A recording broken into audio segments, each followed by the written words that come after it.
Assalamualaikum warahmatullahi wabarakatuh. Waalaikumsalam warahmatullahi wabarakatuh. Bismillahirrahmanirrahim. Alhamdulillahi rabbil alamin. Wassalatu wassalamu ala ashrafil mursalin, imamil muttaqin, sayyidil ghurril muhajjalin, wa ala alihi wa ashabihil mujahidin at-tahirin, amma ba'du. Saudara-saudara kaum muslimin rahimakumullah. Satu hari ketika seorang ulama besar bernama Al-Imam Al-Faqih Abu Lais tengah berjalan-jalan di dekat kota Basrah, berkelumpulah sekelompok orang di dekat beliau. Mereka datang mengajukan satu pertanyaan. Imam, kami ingin bertanya. Di dalam Al-Quran itu Allah Subhanahu wa ta'ala menjelaskan, Ud'uni astajib lakum. Berdoalah kepadaku, aku akan jawab doamu.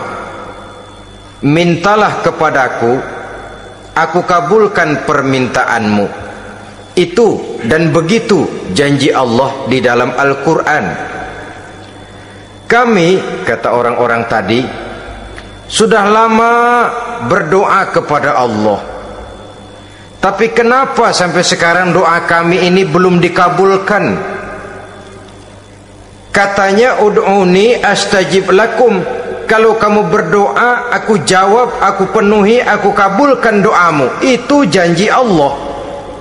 Kami sudah lama berdoa pagi, sore, siang, malam. Nyatanya sampai sekarang doa kami belum dikabulkan. Ini bagaimana? Apa ayat Quran salah? Apa Tuhan lagi lempengan nggak denger?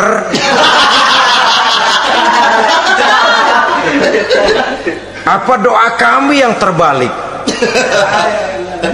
Kelihatannya sepele saja ini. Doa tidak didengar oleh Allah.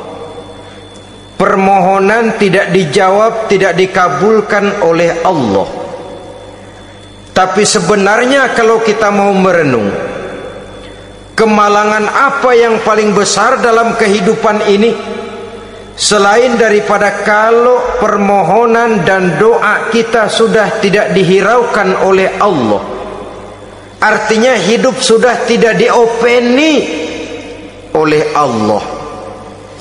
Jangankan Allah, saudara-saudara, kita nggak diopeni sama mertua saja bingung. Ini mertua diem aja, kalau saya salah apa salahnya, kalau ada yang dikepengenin apa kepengenannya, boyak ngomong kenapa diem begitu. Ini tidak diopeni oleh Allah. Kemalangan apa yang lebih malang selain daripada kalau doa sudah tidak didengar oleh Allah? Itu sudah kemalangan yang paling malang, lebih malang dari kota Malang saya kira.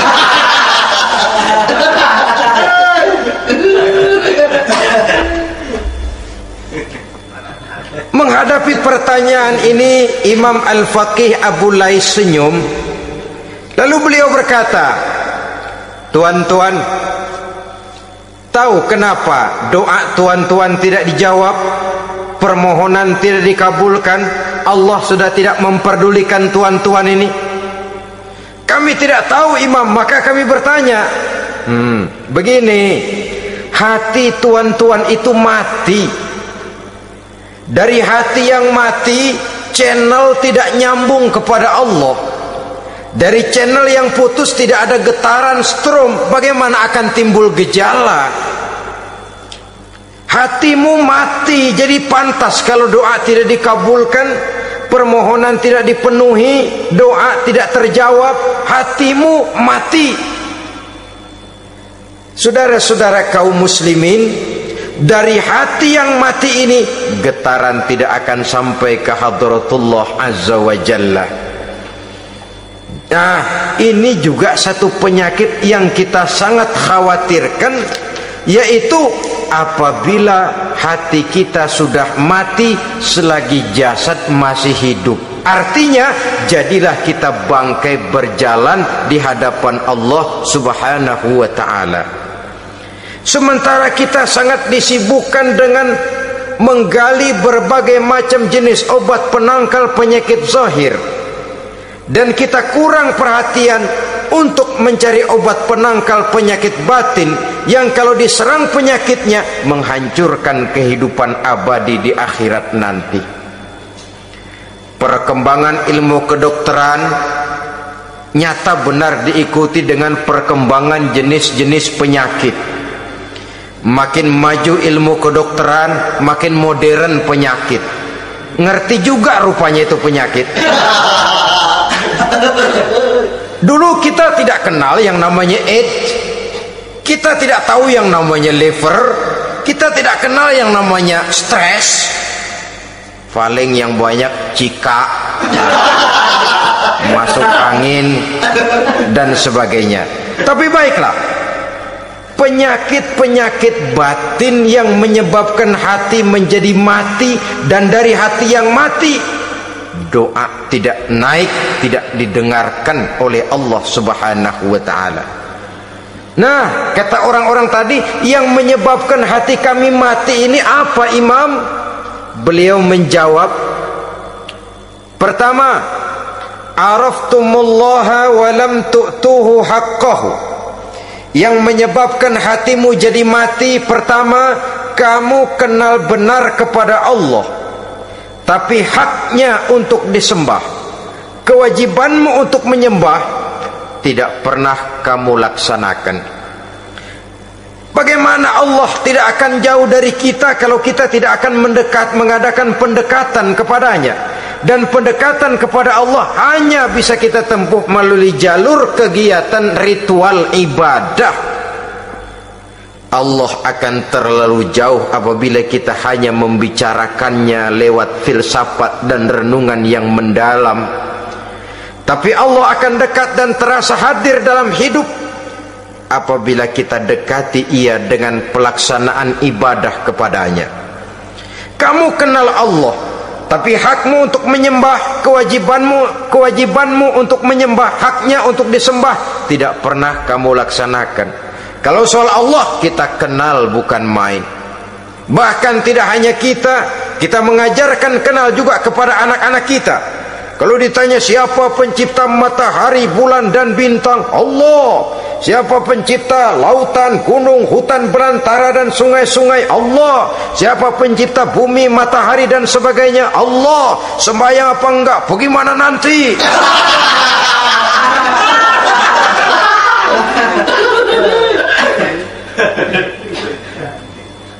Tanpa pendekatan Allah akan jauh.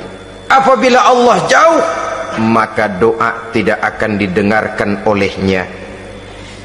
Oleh sebab itu, logika mengajarkan kepada kita, berpayahlah dulu. Wa mal ladzatu illa ba'da ta'ab, innama al-usri yusra. Di balik kesulitan menunggu kemudahan. Nikmat baru akan terasa, kelezatan hidup baru akan terasa setelah kita jerih payah banting tulang peras keringat. Rasanya memang lebih nikmat sepotong singkong hasil cucuran keringat sendiri ketimbang roti dijejelin orang. Ini berarti kita ingin mohon pertolongan kepada Allah, sementara dengan Allah sendiri kita jauh. Sama saja dalam kehidupan kita analoginya, saudara-saudara. Orang tidak kenal kepada saudara, tahu-tahu jauh dari saudara, tahu-tahu datang mau minjem duit. Apa kesan saudara? Enak aja, kenal enggak, dekat enggak, datang-datang mau minjem duit. Emang duit percetakan bapak lu?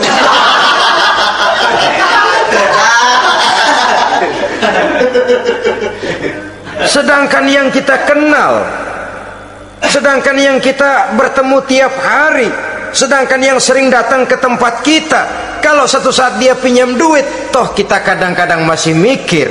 Apalagi datang nggak pernah, berkunjung nggak pernah, ngobrol nggak pernah, apalagi kenal juga nggak pernah, datang-datang mau minta. Macam apa? Datang nemuin Tuhan setahun 2 kali, Idul Fitri doang sama Idul Adha. Doa cerewet banget, apa aja diminta. Saudara hadirin, bagaimana doa akan kabul, permohonan akan dijawab? Jikalau kita jauh dari Allah, kita kenal Allah, haknya untuk disembah, kewajibannya untuk menyembah, tidak pernah kita laksanakan. Itu yang menyebabkan hati kita lalu menjadi mati. Padahal mengenal Allah, setelah mengenalnya, mengadakan pendekatan kepadanya melalui ritual ibadah yang dicontohkan oleh Rasulullah Sallallahu Alaihi Wasallam. Ini hal pertama yang menyebabkan hati jadi mati. Kamu terlalu kenal Allah tapi tidak pernah menyembah kepadanya. Sama aja orang kerja kagak, habis bulan mau minta gaji, karena kita jitak kepalanya. Macam apa? Kerja enggak, tahu-tahu datang mau minta gaji. Kerja dulu yang baik, habis bulan baru enggak diminta pun memang sudah ada jatahnya. Ibadah dulu kita kepada Allah. Soal Allah memberikan karunia kepada kita, itu hak Allah. Apabila kita dekat dengannya, ibadah yang kita laksanakan benar, karunia itu akan datang kepada kita. Saudara-saudara, yang kedua yang menyebabkan hati jadi mati, qara'tumul Qur'an walam ta'malu bih. Kamu baca Al-Quran tapi ajarannya tidak pernah kamu amalkan. Kamu baca Quran tapi isinya kamu injak-injak. Sehingga ada peringatan dari Rasul Sallallahu Alaihi Wasallam. Beliau bersabda, "Iza azzamat ummatid dunya wa fi riwayatin dinaron wa dirhaman nuzi'at minha haibatul Islam. Wa iza turikatil amru bil ma'rufi wan nahyu 'anil munkari hurimat 'alaihim barakatul wahyi. Wa iza tasabat ummati saqatat min 'ainillah." 3 peringatan keras, tapi yang merupakan gejala penyakit kita umat Islam, diperingatkan oleh Nabi kita. Pertama, iza azzamat ummatid dunya. Apabila umatku telah terlalu mengagung-agungkan dunia, apabila umatku telah jatuh menjadi umat yang materialistis, segalanya diukur dari sudut keduniaan saja, nuzi'at minha haibatul Islam, maka akan dicabutlah dari mereka kehebatan agama Islam. Hilang kehebatan Islam apabila kita jatuh menjadi umat pengagung dunia, penyembah materi. Nilai kita, keberadaan kita tidak dihargai orang lain. Orang memandang kita remeh saja. Orang Islam gak ada apa-apanya, bayar aja, bisa dibeli, bisa diatur, bisa dikerjain, garap saja. Nuzi'at minha haibatul Islam, hilang dari mereka kehebatan Islam ini. Kenapa? Mereka telah mengagungkan dunia dan menjadikannya sebagai tujuan. Padahal dunia cuma alat, materi cuma alat, harta cuma alat. Yang kedua, wa iza turikatil amru bil ma'rufi wan nahyu 'anil munkari hurimat 'alaihim barakatul wahyi. Apabila telah ditinggalkan amar ma'ruf dan nahi munkar, maka hilanglah keberkahan wahyu. Ini yang ada hubungannya dengan masalah kita. Kita baca Quran, kita tidak amalkan isinya. Bagaimana hati tidak jadi mati? Amar ma'ruf dan nahi munkar ditinggalkan orang, hilang keberkahan wahyu. Pada saat itu boleh jadi Quran ada, tapi cuma tinggal tulisan saja. Islam ada, cuma tinggal sekedar nama saja. Diseminarkan, disimposiumkan, dimuktamarkan, tapi tidak dijabarkan dalam kehidupan sehari-hari. Apabila amar ma'ruf dan nahi munkar telah ditinggalkan orang, hilang keberkahan Quran itu. Akibatnya apa? Apabila amar ma'ruf tidak lagi digalakkan orang, nahi munkar tidak dilaksanakan orang, lalu orang menilai sesuatu menurut seleranya sendiri. Mana yang ma'ruf, mana yang munkar, tidak ada lagi patokan utama. Kalau baik kata otaknya, dia kerjakan. Tidak baik menurut otaknya, dia tinggalkan. Agamanya adalah otak, berhalanya adalah akal.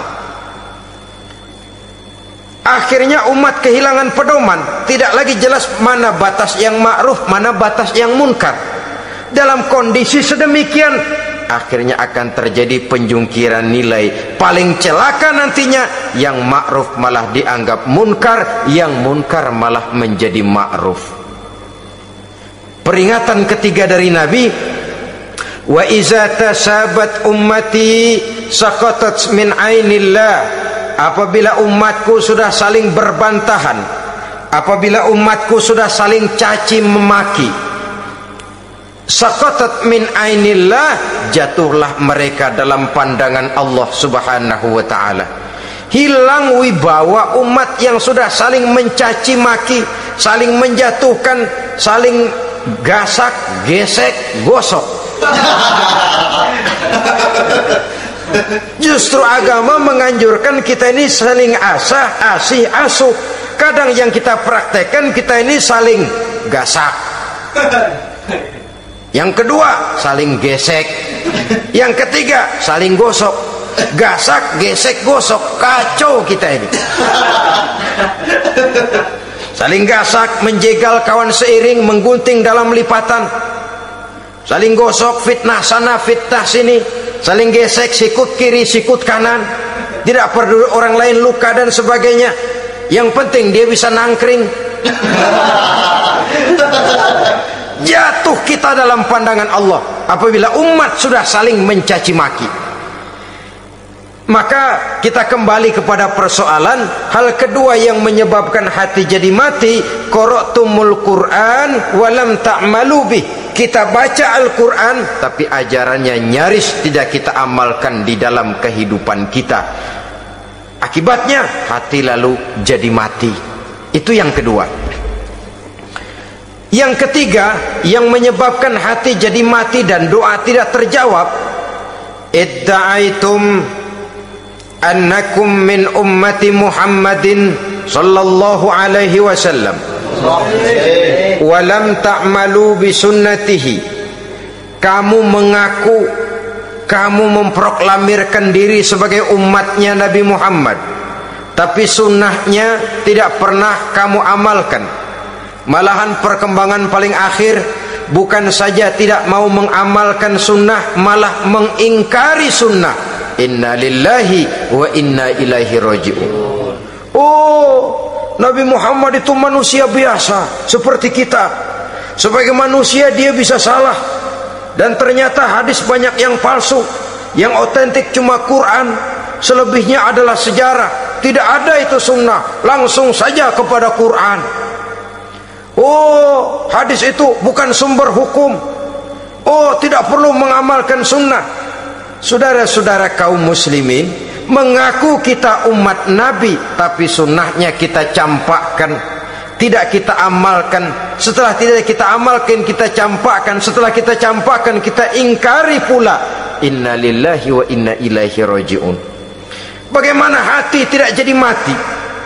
Kalau siang malam kita memproklamirkan diri sebagai umat Nabi Muhammad, sementara sunnahnya kita campakkan, kita abaikan, dan kita ingkari dia sunnah itu. Padahal jikalau sekarang kita mengenal Islam, jikalau kita sekarang ngerti halal haram, tahu hak batil, bisa memilah dan memilih antara yang ma'ruf dengan yang munkar, itu utamanya adalah karena jasa Nabi Muhammad sallallahu alaihi wasallam yang dari generasi ke generasi dilanjutkan oleh para sahabat, oleh tabi'in, oleh tabi'it tabi'in, terus oleh para ulama-ulama sampai kepada kita sekarang ini. Walaupun beliau hanya berfungsi sebagai penyampai, tapi kepribadiannya dijadikan model oleh Allah Subhanahu wa taala di dalam kita melaksanakan kehidupan beragama. Bahwa beliau manusia seperti kita, memang dalam arti unsur biologisnya ya manusia, punya darah, punya daging, punya hati, punya perasaan, bisa sedih, bisa gembira, tetapi beliau itu termasuk basyarun la kal basyar, manusia yang tidak seperti manusia pada umumnya, punya spesifik. Dan itu wajar sebagai seorang Rasul pilihan Allah, apalagi merupakan Rasul pilihan dari sekian puluh pilihan.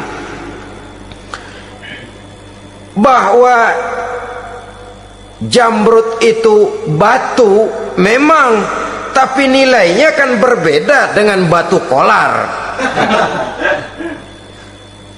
Satu truk batu kolar dengan barangkali segenggam batu jamrud, nilainya tentu jauh lebih mahal batu jamrud.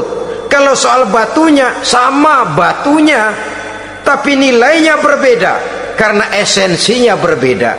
Kita manusia, Nabi Muhammad juga manusia, sama manusianya memang, tapi kualitasnya, nilainya tentu jauh panggang daripada api. Itu sebabnya Allah menjadikan beliau sebagai model.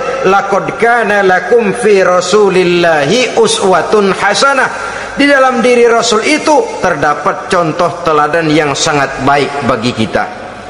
Oleh karenanya, pada pertemuan kali ini, apabila kita konsekuen mengaku umat Nabi Muhammad, marilah konsekuen juga menegakkan sunnahnya. 3. Yang keempat, yang menyebabkan hati jadi mati dan doa tidak terjawab, akaltum ni'mata rabbikum walam tashkurulah. Tiap hari kamu makan nikmat Tuhanmu, tapi kamu tidak pernah mau bersyukur kepadanya, kepada Allah Subhanahu wa ta'ala.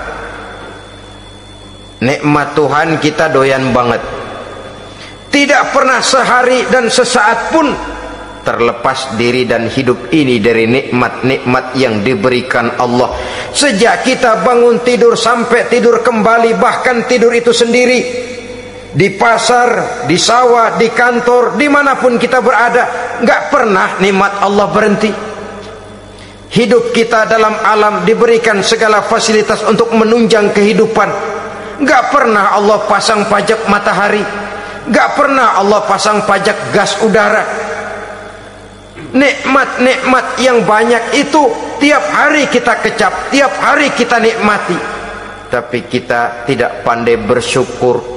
Padahal Allah memberikan peringatan keras dalam hadis qudsinya, man lam yashkur ala na'mai wa lam yasbir ala balai falyakhruj min tahti samai wal yatlub rabban siwaya.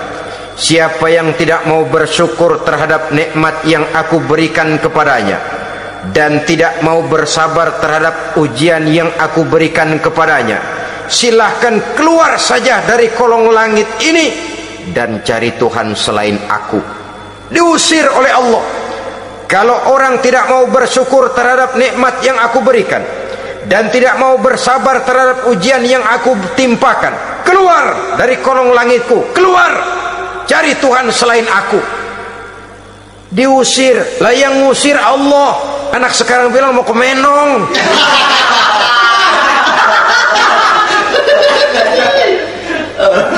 Kalau diusir kita dari Jakarta, masih bisa pindah ke Bandung. Diusir kita dari Bandung, bisa pindah ke Jogja, Solo. Diusir kita dari Indonesia, bisa pindah ke Singapura, Malaysia. Diusir dari kolong langit, mau cari langit mana lagi? Kalau kau tidak mau mensyukuri nikmatku, tidak sabar terhadap ujian yang aku berikan kepadamu, keluar saja, keluar dari kolong langitku ini, cari Tuhan selain aku. Kalau istilah kita mah Tuhan udah jengkel banget udah itu. Nikmatku, yang nikmat yang aku berikan kau makan, tapi kepadaku engkau tidak pernah mau bersyukur. Saudara-saudara kaum muslimin rahimakumullah, wajar. Kita dulunya tidak ada, sekarang ada, nikmat.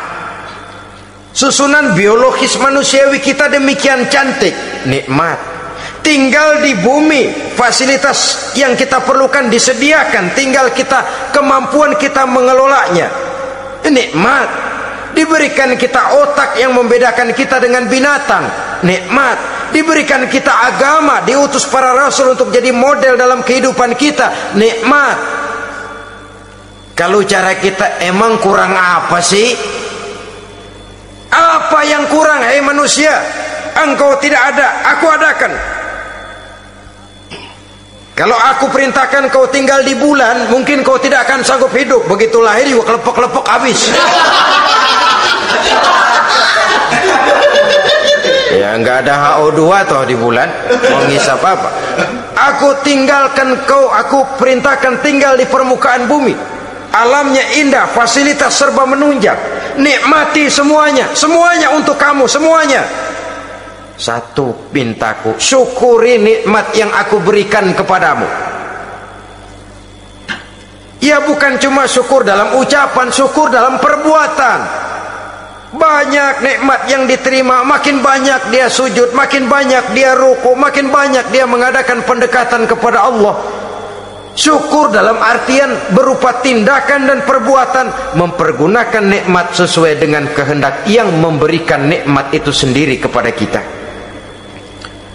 Saudara-saudara kaum muslimin rahimakumullah, ini penyakit yang keempat.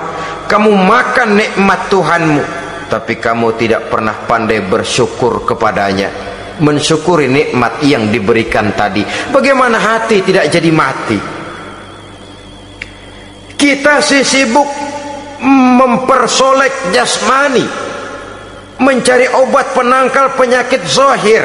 Maka yang ramai di zaman sekarang, saudara lihat, salon, fitness, senam, macam-macam jenis. Tidak ada salahnya dan tidak ada jeleknya. Tapi kalau itu sampai melupakan kita kepada memperindah batin, memperbaiki jiwa, artinya bukankah kita perlahan tapi mempersiapkan diri menjadi bangkai berjalan di hadapan Allah? Dengan operasi plastik, yang pesek jadi mancung, yang sipit jadi belok, kulit keriput jadi kencang, pipi terlalu cekung bisa diatur. Saudara-saudara, tapi kalau hati yang rusak, jiwa yang rusak, kemana lagi kita akan berobat kalau bukan kepada agama?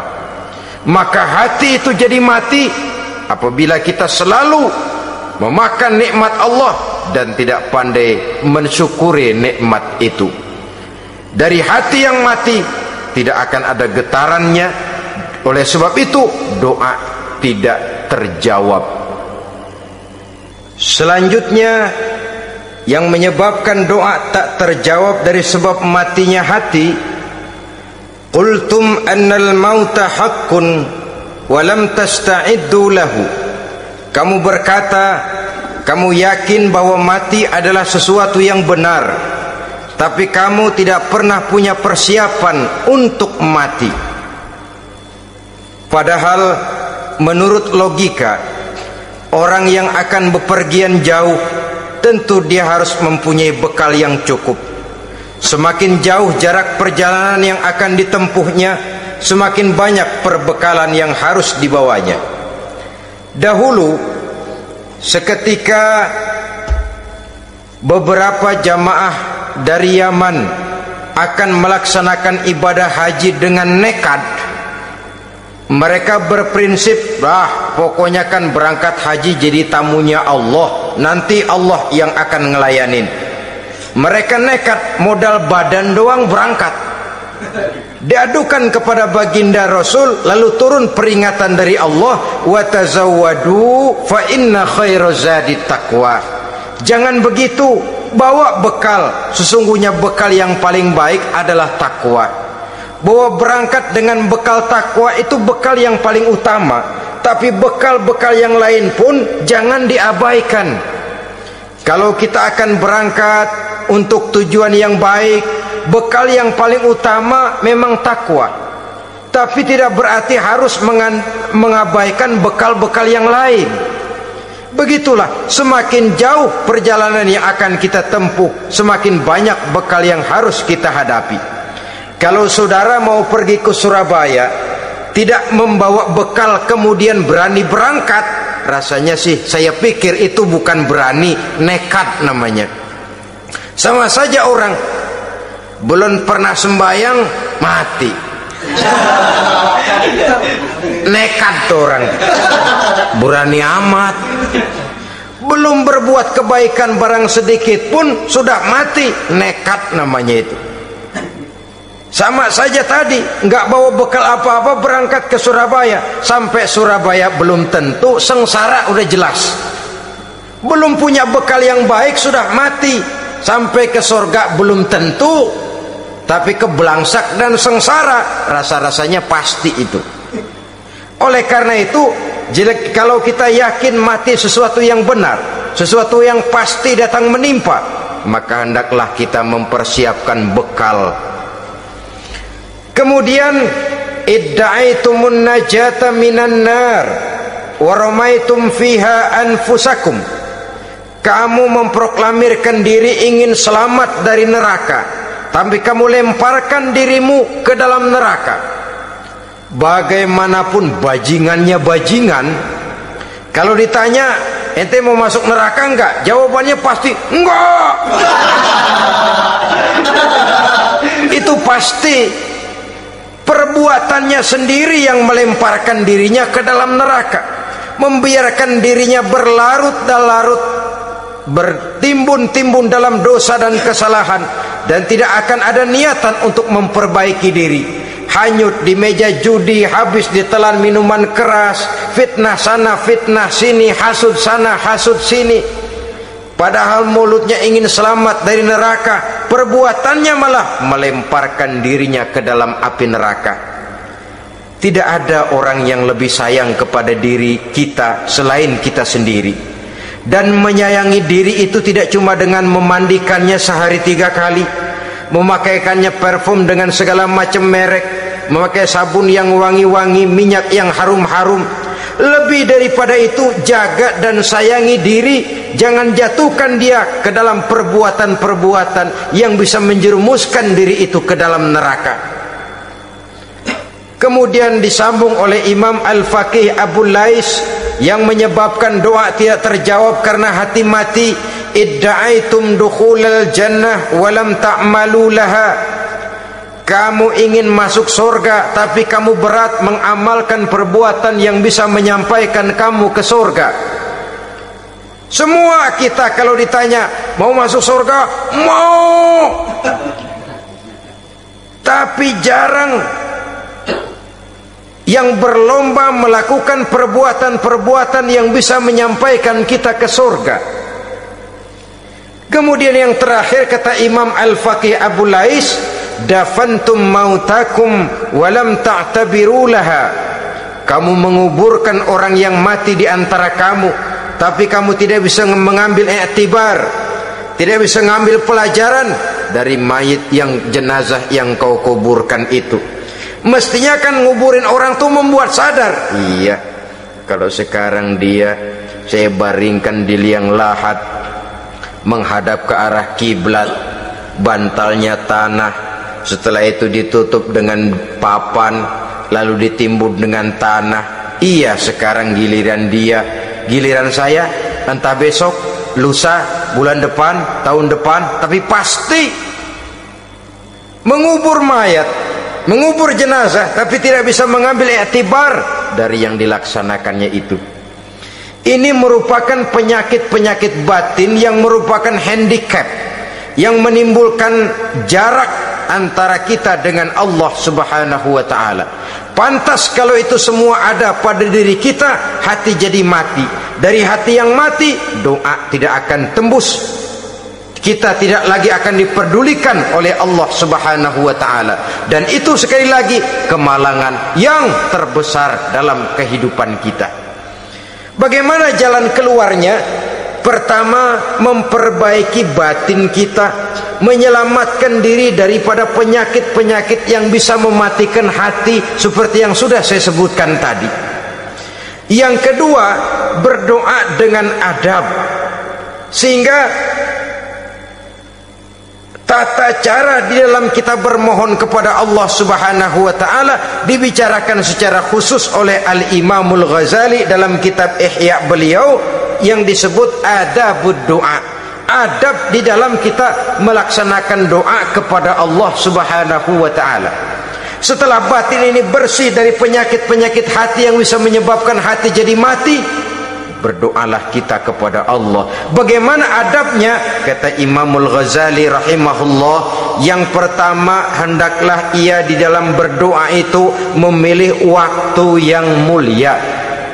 Minal awqatis syarifah, kata beliau, memilih waktu-waktu yang punya nilai mulia. Ramadan dalam satu tahun, Jumat dalam tiap minggu, sepertiga malam yang akhir pada setiap hari, waktu-waktu yang punya nilai mulia. Walaupun misalnya saudara berdoa pada hari Kamis, tidak ada halangannya Allah mau kabulkan. Ini tidak berarti bahwa kalau sudah berdoa hari Jumat lalu hari Kamis tidak mau berdoa, tidak. Lebih memilih mengintai waktu-waktu yang punya nilai mulia. Lailatul Qadar sekali dalam setahun, waktu-waktu yang punya nilai mulia. Logikanya begini, saudara-saudara, kalau kita datang ke rumah seseorang, tujuan utama kita minjem duit, yang paling pertama kita perhitungkan tanggal berapa nih, kan itu toh, tanggal berapa. Kalau tanggal 20 atuh minjem duit, orang lagi ngap-ngapan, boro-boro dia bisa minjemin, dia sendiri mungkin lagi pusing. Kita lebih dulu kita amatin tanggal berapa nih, yang enak sore apa siang, jam 2. Jam 2 dia baru pulang dari kantor, tapi giliran tidur. Kalau dia tidur dibangunin datang mau minjem duit, kagak dimaki-maki sudah kebagusan deh. Kan kita lihat waktunya, timingnya, kata orang sekarang. Tanggal berapa, sore apa malam, apalagi gulem apa terang bulan. Itu semua sudah kita atur sedemikian rupa, memilih waktu. Yang kedua, kata Imamul Ghazali, memilih keadaan yang istimewa. Kalau tadi soal waktu, yang kedua soal keadaan. Ada situasi-situasi di mana doa itu diijabah oleh Allah Subhanahu wa taala. Di antaranya kata Imam Abi Hurairah, inda zahbis sufuf fi sabilillah, pada waktu mengatur barisan perang membela agama, di situ doa kabul. Inda nuzulil ghais, ketika turun gerimis, di situ doa makbul. Inda iqamis shalah, ketika salat mau didirikan, riwayat lain bainal azan wal iqamah, antara azan dan qomat, di situ doa makbul. Itu memilih keadaan-keadaan. Kemudian yang ketiga, kata beliau, berdoa menghadap kiblat. Ya, apa kalau doa madhab mudik Tuhan gak tahu? Tahu. Tuhan gak dengar? Dengar. Cuma lebih etis. Lebih etis kalau kita berdoa menghadap ke arah kiblat. Saudara-saudara kaum muslimin rahimakumullah. Yang keempat, hifdzus saut, menyederhanakan suara. Tidak terlalu keras, juga tidak terdengar orang lain, apalagi kalau doa kita diaminkan oleh orang lain. Tidak usah terlalu keras. Kenapa? Karena Allah yang kita meminta kepadanya bukan zat yang tuli, bukan zat yang buta, bukan zat yang tidak dengar, bahkan dia maha dengar. Juga tidak terlalu seperti orang berbisik-bisik, apalagi kalau doanya doa bersama-sama. Tapi kadang-kadang terdorong oleh husnuzon dari para makmum saja, tidak peduli apa yang dibaca oleh imam, yang kedengaran cuma amin aja gerengan. Amin amin amin amin amin amin.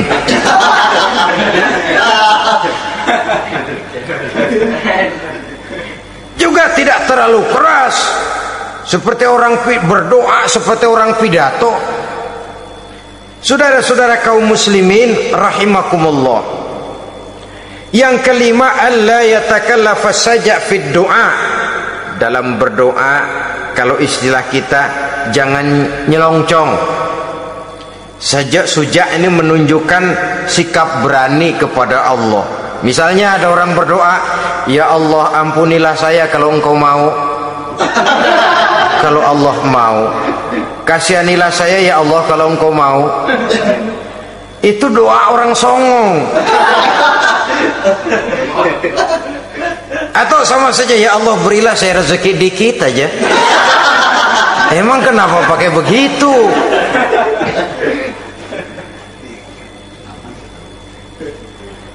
Allah yatakallafa saja fid doa. Yang keenam kata Imamul Ghazali, at-tadarru' wal khusyu'. Dengan tadarru' dan khusyu', dengan sikap tawadu, benar-benar ya seperti kita lah kalau datang memang menghajatkan pertolongan dari seseorang, segala action kita atur supaya hajat kita itu kabul, kan begitu. Kadang-kadang istilah orang kalau perlu ngesor mah ngesor dah, yang penting permintaan dikabulkan, gitu saja. Kita lihat sekarang ini ramai orang bicara soal film-film Parno. Kelihatannya pendatang-pendatang baru, pokoknya asal bisa main dah, bugil ya bugil dah.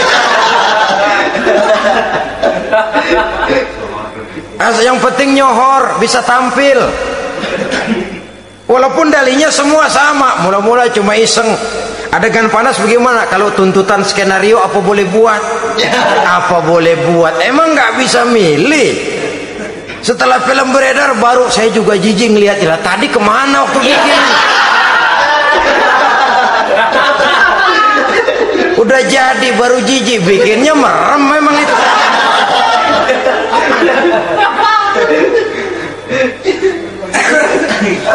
Tapi ada satu analogi, asal bisa main, asal bisa tampil di layar, apa saja jadi taruhan sudah. Bugil ya bugil dah, nggak soal dah, pokoknya bisa main, tampil, nyohor, masuk koran. Udah seperti kata-kata orang Arab, bul ala zamzam fatu'raf. Kalau pengen terkenal kencingin sumur Zamzam. Artinya apa? Bikin yang aneh-aneh, yang orang nggak kerjain, ntar ngetop. Yang ngetop lempengan jeleknya. Sumur Zamzam dikencingin, kan nyohor itu. Sedunia orang kenal. Kenapa? Gila. Saudara-saudara kaum muslimin rahimakumullah, sangat kita sayangkan kalau lalu orang berlomba-lomba dengan cuma modal paha mulus, wajah cantik, dimauin apa saja mau, lalu bisa tampil. Akibatnya yang jadi korban adalah anak-anak kita, disuguhi tontonan-tontonan yang meracuni jiwa mereka. Walaupun akibatnya barangkali ya lain, seperti band orkes dengan film memang akibatnya tidak langsung ya. Kalau band orkes akibatnya langsung, dia bisa berantem di tempat lokasi. Film orang nonton tahu dia di tempat itu, bukan di tempat itu dia praktek, pulang jadi pikiran dia, tadi serem ya, ntar kalau udah kesempatan kita praktek. Ntar ngancemnya itu yang gak enak. Tapi yang saya analogkan dengan persoalan kita, tingkah pola artis apapun dilakukan asal bisa main. Nah itu tuh, asal dapat kesempatan acting. Dalihnya ya tuntutan skenario lah, isenglah, macam-macam lah, tapi yang jelas satu target, saya harus dapat kesempatan main. Untuk sampai ke situ, cara apa saja harus saya tempuh. Tidak peduli harus menginjak-injak norma dan budaya bangsa yang luhur, tidak peduli harus bertentangan dengan kaidah agama, tidak peduli hasilnya meracuni umat masyarakat, terutama generasi muda. Yang penting kan ngetop. Saudara-saudara, baiklah ya, itu soal lain. Tapi soal kita ialah at-tadarru wal khusyu', bermohon kepada Allah dengan tadarru, khusyuk dan tawadhu. Seperti kalau kita mau bermohon kepada seseorang, kita merendahkan diri. Pak, saya memang orang gak mampu, Pak. Utang saya udah selebar kampung, Pak. Anak udah 16 seperempat. Apa saja kita meratap, menghibah, mengeluh, merintih, ujungnya kan yang penting gue minjem duit dapat dah. Apa kayak diomongin, pokoknya pulang bawa duit, itu saja. Itu strategi manusiawi. Kalau ini kita adakan konteks, oh iya, kepada Allah lebih lagi kita tadarru, khusyuk, tawadhu. Doa dengan tawadhu, sebab kita akan bermohon kepada yang serba maha. Menghadap ke arah kiblat, duduk bertafakur dengan khusyuk, tawadhu. Jangan doa sembari tolak pinggang.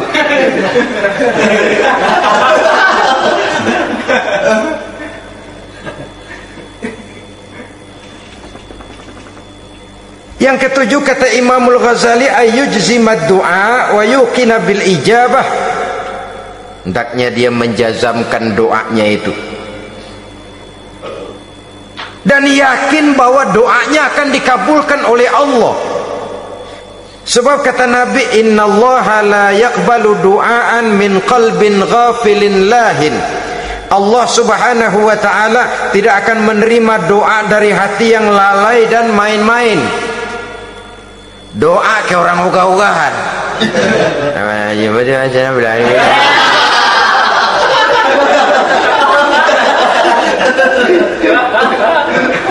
Kali malaikat nyongok dong, lu minta apa lu?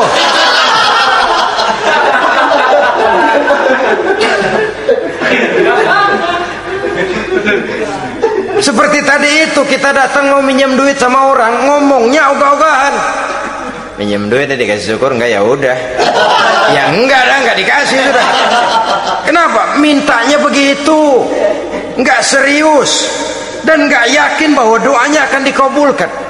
Kalau kita sudah punya keyakinan, jangan-jangan doa saya enggak diterima Allah. Enggak.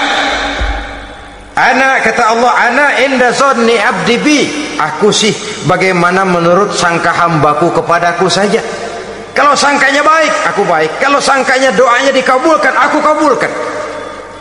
So itu doa harus dengan pasti dan harus dengan yakin doa itu akan dikabulkan dan meluruskan harapan, membenarkan cita-cita, meluruskan maksud apabila doa itu dikabulkan oleh Allah Subhanahu wa ta'ala.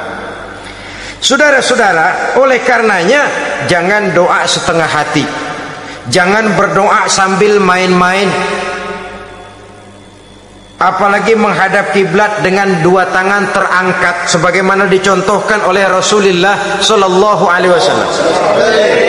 Bahwa berdoa tanpa mengangkat kedua tangan pun Allah tahu, Allah dengar, tapi kelihatannya kurang serius.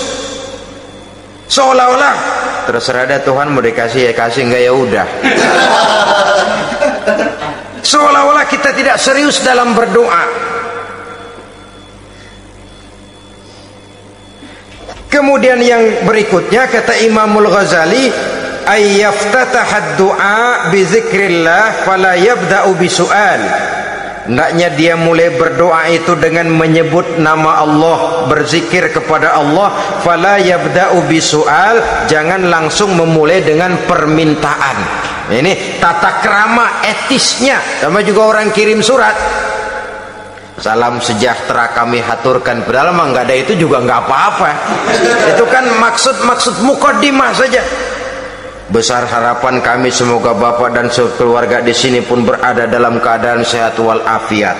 Selanjutnya kami telah dengar dari berbagai teman tentang kedermawanan Bapak, tentang bantuan Bapak di berbagai bidang yang menyangkut sosial pendidikan.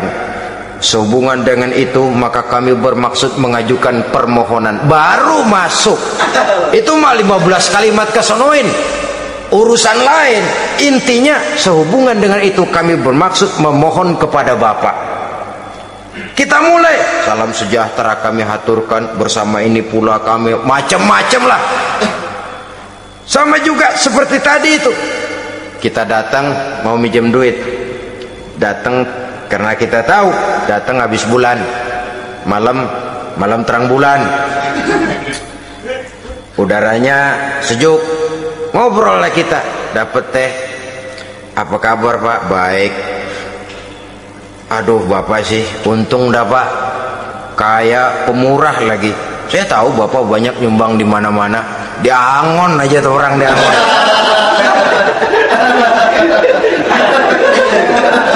Kira-kira udah mau telap aja baru dikedat. Ngomong-ngomong Pak, nah mulai nih kalau udah ngomong dah tuh mulain. Baru masuk. Jadi etisnya berdoa itu dimulai dengan zikrullah. Karena itu umumnya dimulai dengan alhamdulillahirabbil alamin. Kita puji dulu Allah. Alhamdulillahirabbil alamin hamdan yuwafi ni'amahu wa yukafi'u mazidah.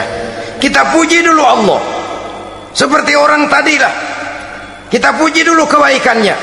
Walaupun pada akhirnya kita minjem duitnya. Sebenarnya Allah nggak perlu dipuji toh. Dipuji atau tidak Allah tetap termulia. Ini etis manusia. Allah tidak berharap untuk dipuji oleh manusia. Allah tidak untung seluruh alam memujinya. Manusia mau memuji atau tidak itu urusan manusia sendiri. Allah tidak minta untuk dipuji. Allah juga tidak gila kepada pujian. Kalau kita memulai doa dengan pujian, etis kita kepada Allah Subhanahu wa ta'ala di dalam kita bermohon kepadanya. Saudara-saudara kaum muslimin rahimakumullah, kemudian menyesuaikan doa dengan kondisi. Ini termasuk syarat batin ya. Taubat waraddul mazalim, kata Imam Ghazali, menolak segala macam kezoliman. Artinya kalau berdoa itu tahu diri. Kalau gaji kita sebulan 700 atau 800 900 ribu, berdoa minta rezeki 1 juta, itu tahu diri namanya. Kan cuman kurang 100 ribu. Ya, kalau kerja kagak minta gajian 1 juta. Pengen doa dikabulkan, rasanya secara etis nggak tahu diri orang berdoa seperti itu. Orang datang mau minta duit, mau pinjam duit kepada kita, kan kita lihat kira-kira mampu ngembaliin nggak nih orang. Kita lihat, kita evaluasi kemungkinannya. Lalu si yang minjem tentu tahu diri. Kalau memang kekuatannya ngembaliin, tidak seperti kekuatannya mulangin, hendaknya dia timbang rasa. Begitu juga kepada kita etisnya kepada Allah Subhanahu wa ta'ala. Tahu diri, menyesuaikan doa dengan keadaan. Kalau tidak ada gap terlalu jauh panggang daripada api, nanti nasibnya bagai si pungguk merindukan bulan. Apabila adab-adab di dalam berdoa ini kita perhatikan, sejak dia dari adab yang zahir sampai kepada adab yang batin, kemudian penyakit-penyakit yang membuat hati itu jadi mati, maka insya Allah doa kita dijabah oleh Allah Subhanahu wa ta'ala. Dalam Al-Baqarah ayat 186 Allah Subhanahu wa ta'ala menjelaskan, wa iza sa'alaka ibadi anni fa inni qarib ujibu da'watad da'i iza da'ani falyastajibu li wal yu'minu bi la'allahum yarshudun. Apabila hambaku bertanya kepadamu Muhammad tentang aku, kata Allah, fa inni qarib, katakan kepadanya aku dekat sekali dengan mereka. Ujibu da'watad da'i iza da'ani, aku akan jawab aku kabulkan permohonan orang-orang yang berdoa kepadaku. Falyastajibuli wal yu'minu bi, maka hendaknya mereka juga menjawab panggilanku atas dasar iman kepadaku. La'allahum yarsyudun, semoga dengan ini mereka kelak mendapat petunjuk. Saudara-saudara, Al-Baqarah 186 ini dengan nyata menjelaskan kepada kita, Allah akan menjawab doa, mengabulkan permohonan apabila kita falyastajibuli wal yu'minu bi, juga menjawab panggilan Allah atas dasar beriman kepadanya. Logikanya tadi itu, araftumullaha wa lam tu'tuhu haqqahu. Kita tidak pernah mau menjawab panggilan Allah sementara kita berharap doa kita dijawab oleh Allah. Apa enggak pincang? Apa enggak berat sebelah? Panggilan Allah kita berat memenuhinya, sementara kita sangat berharap agar permohonan kita, seruan kita dikabulkan oleh Allah. Menjawab panggilan Allah atas dasar beriman kepadanya.